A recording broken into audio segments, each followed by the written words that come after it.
Во студиото со вас, Александар Спасовски. Први вечерни вести, ви благодарам што сте со нас. Обвинителството бара доживотен затвор за Љупчо Палевски, уште тројца обвинети за своето учество во киднапирањето и убиствата на Вања Ѓорчевски и Панче Жежовски. Кривична одговорност за помагање се бара и од таткото на Вања, Александар Ѓорчевски. Судскиот процес е во самиот финиш. Остана уште последните обраќања на обвинетите пред судот да ја донесе првостепената пресуда. Зоран Јаневски го следеше денешното рочиште. Доживотен затвор за Манев, Видевски, Кешишев и Палевски побара обвинителството на завршницата од судењето за убиствата на Вања и Панче. Сите докази укажувале дека тие се сторители на двете злосторства, па во своето последно обраќање до судот, обвинителките порачаа одземање на човечки живот, особено на дете, општеството нема да толерира. Мотивот за грабнувањето на 14-годишната Вања, според обвинителството, некогаш и не мора да се открие, ама тоа не е пречка обвинетите да се осудени за кривичните дела. Сршта во нивното делување се парите. Во нивната умисла стои да земат пари од фамилијата Ѓорчевски, ама не кажуваат дека за тоа се спремни и да убијат. Најстрога казна обвинителството побара и за таткото Александар, за кој рече дека тој го информирал Палевски за деновите кога Вања сама оди во училиште. Обвинете за помагање во грабнување, кривично дело за кое законот предвидел казна од 1 до 10 години затвор. Според обвинителството, иако не постои доказ за меѓусебна комуникација, никој друг освен родителите на Вања не би знаеле дека тој ден ќе излегува сама од зградата. Никаде не е спомнат, ниту таткото, ниту било каква конекција со него во врска со извршувањето на кривичното дело. Во кривичниот прогон на обвинетите со барање за парично обештетување се приклучија ќерките на Жежовски, а одговорност за Александар побара и неговата поранешна сопруга и мајка на Вања Зорица Ѓорчевска. Преку незината адвокатка упати и писмо до судот. Во текот на процесот беа презентирани докази и сведоштва. Слушавме теории на заговор, местенки наводен политички прогон. Но за жал, еден факт останува непобитен. Вања ја нема. Судењето со завршни зборови продолжува идната среда. Зоран Јаневски, Сител телевизија.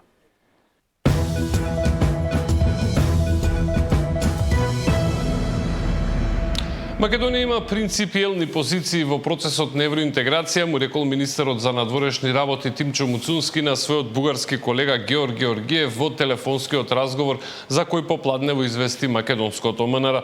При тоа Муцунски ја нагласил подготвеноста на државата за натамошно напредување на соработката со Бугарија во насока на, како што се вели, градење поголема меѓусебна доверба во интерес на граѓаните. За таа цел подготвени сме да продолжиме со активен придонес во градењето доверба заснована на принципиелност и заемно почитување. Како соседи и НАТО сојузници, двете земји имаат заедничка обврска, ориентирани кон иднината да продолжат да развиваат односи засновани на европски принципи. Во таа насока министерот Муцунски уште еднаш ја потенцираше нашата посветеност на европскиот пат, кој не треба да биде обременет со билатерални прашања, се вели во соопштението испратено од Македонското министерство за надворешни работи. Во него нема детали дали ќе има средба меѓу македонската и бугарската делегација на самитот на НАТО во Хаг. А детали за средба нема ниту премиерот Мицкоски, вели дека ќе побари информација од председателот на Европскиот совет Антонио Коста, која најави оваа можност. На пресконференција денеска Мицкоски рече дека ако повторно се одложи гласањето на извештајот за Македонија, ќе стане јасно дека главен проблем е македонскиот идентитет, обвинувајќи го екс-шефот на дипломатијата Османи за сериозни грешки кои направиле огромни штети. Бугарските барања се обид да се создаде нова македонска нација која користи нов македонски јазик кој почива на бугарски корени, а не внесување на бугарите во уставот. Вели премиерот Мицкоски по последните пораки од Софија дека со нив нема репреговарање и договорот мора да се исполни. И ова го знаеше точно Бујар Османи. И он точно знаеше што правеше. Директно стави нож во плуќата на македонскиот идентитет и закова шајки. Директно. И тоа нема да го забораваме. Тоа никош нема да го забораваме. Прифаќајќи го францускиот предлог. Директно закова шајки во рацете и нозете на македонскиот идентитет. Но ние ќе се бориме.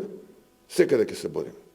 Секаде. И тоа се гледа, и ефектите од таа борба се гледаат. Им порача на бугарските политичари дека нивното однесување е несмасна дипломатија. Ако повторно биде одложено гласањето за извештајот за Македонија во Европскиот парламент, ќе се потврди негацијата на македонскиот идентитет. Суштината е обид на еден инженеринг да се создаде нова македонска нација, која што е резултат на одлука на Коминтерната после 45 година од минатиот век, и дека таа нова македонска нација користи нов македонски јазик, кој што станува службен во Обединетите нации како дел од Југословенската федерација 45 година и почива на бугарски корени. Тоа е суштината. По последните пораки од официјална Софија, обвинувањата за македонски тајни лобирања во европските институции нема ниту потврда за средба меѓу македонска и бугарска делегација на самитот на НАТО. Мицкоски најави и разговор со претседателот на Европскиот совет Кошта како иницијатор на таквата средба која Македонија ја прифати. Се уште се чека одговорот од Бугарија. Ивана Соколовиќ, Најдова, Сител телевизија. Доцна попладнево на социјалните мрежи со реакција на изјавата на премиерот се јави екс-министерот за надворешни работи Бујар Османи. Колнеш и клетиш во некаква замислена одбрана на македонскиот јазик кој пред тебе е заштитен и потврден од 27 земји членки на Унијата директно во преговарачката рамка. При тоа дома, со сета сила и со непристојна поддршка од Уставниот суд правиш се да го понижиш албанскиот јазик и албанскиот граѓанин. Можеш да врегаш, да се закануваш, да фрлаш клетви и анатеми, да колнеш, но христијан имаш еден клучен пропуск во твоето поимање на реалноста. Ние албанците не сме гости во оваа земја, туку домаќини, се вели во реакцијата на екс-министерот за надворешни работи Бујар Османи. Дали драфт верзијата на извештајот за Македонија извади на површина вистинската причина за блокадата на македонските интеграции, одговори вечерва баравме од експертите. Со нив разговараше Габриела Лескова, ја имаме во овие вести во живо. Габи, што велат експертите? Што би значило евентуалното одложување на гласањето? Александар, таквото сценарио, согласно изјавите на експертите кои што ги контактира вечерва, би значило негирање на македонскиот јазик и идентитет, меѓутоа и отвора една нова можност за нова ескалација со односите кои што Македонија ги има со Бугарија. Експертите позитивно ја оценуваат и она резолуција која што беше донесена во бугарското собрание од страна на сите политички партии беше поддржана. Меѓутоа, следното гласање за извештајот на напредокот на Македонија во Европскиот парламент е закажано за на 24 јуни. Претходно беше одложено по барање на известувачот Томас Вајц поради интензивни политички дебати. Ставовите на експертите околу оваа тема да ги проследиме во приложение.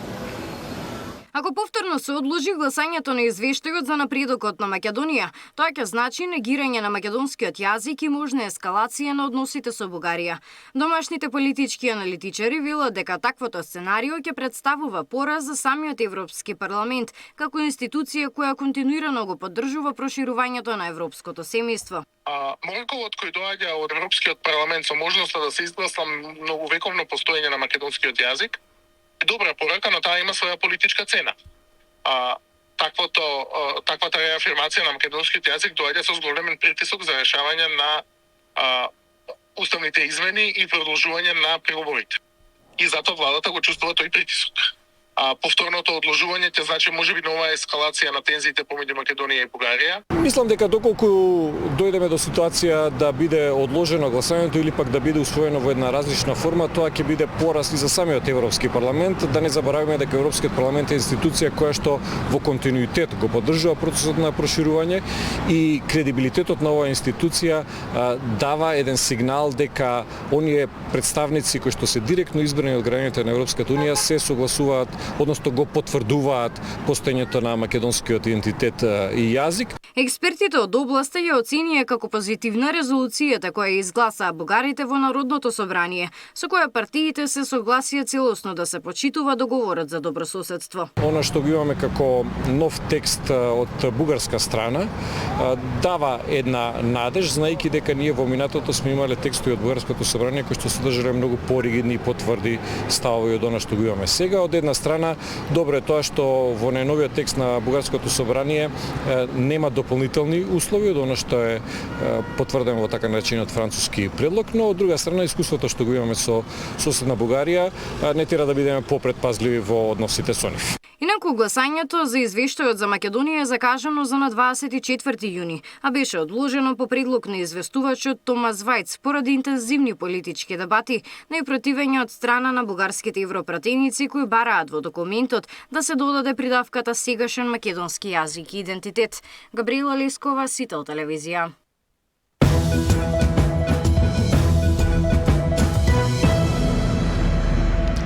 Празното заменичко столче во Министерството за одбрана е резервирано за нова политичка партија која од јатото на ДУИ би прелетала во владината коалиција, изјави денеска тетовскиот градоначалник кој е еден од лидерите во вреди.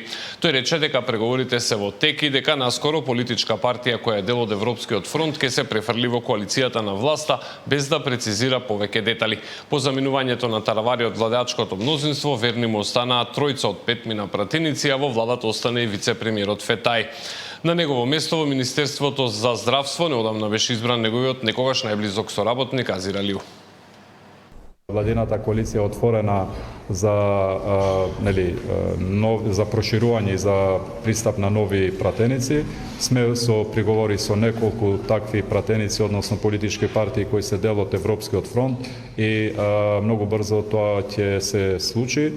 Во делот на тоа место и на неколку други испразнети места, значи се, да кажам, резервирани за вакви припојувања кон владината коалиција.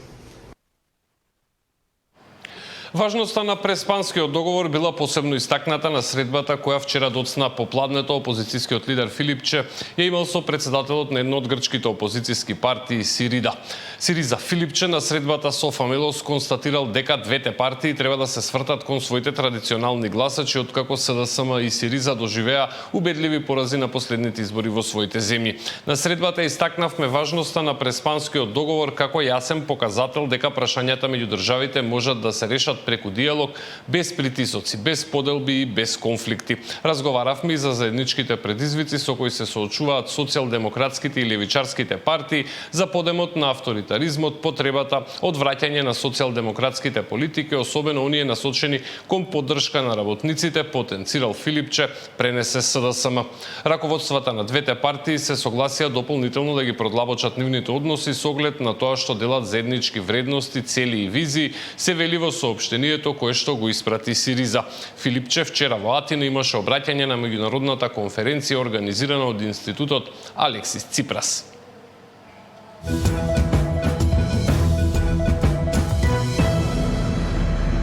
Финишираат градежните активности на делницата Дреново-Фариш и таа се очекува многу скоро да биде пуштена во сообраќај. Проблем прават надвиснатите карпи кои мора да се рушат рачно и со градежна механизација, бидејќи минирањето би можело да направи штета на веќе готовиот пат. Мартин Арсов беше таму денеска, ова е дел од неговата репортажа, целата можете да ја погледнете на sitel.mk. Опасни карпи на делницата Дреново-Фариш се отстрануваат рачно и со механизација. Во моментов се дроби камена маса висока 70 метри. Незината маса, која ние проценивме негде као околу 800 до 900 кубика, прерасна практично со почнување на рушењето негде као околу 2000 кубика. Представуваше со својата структура опасност.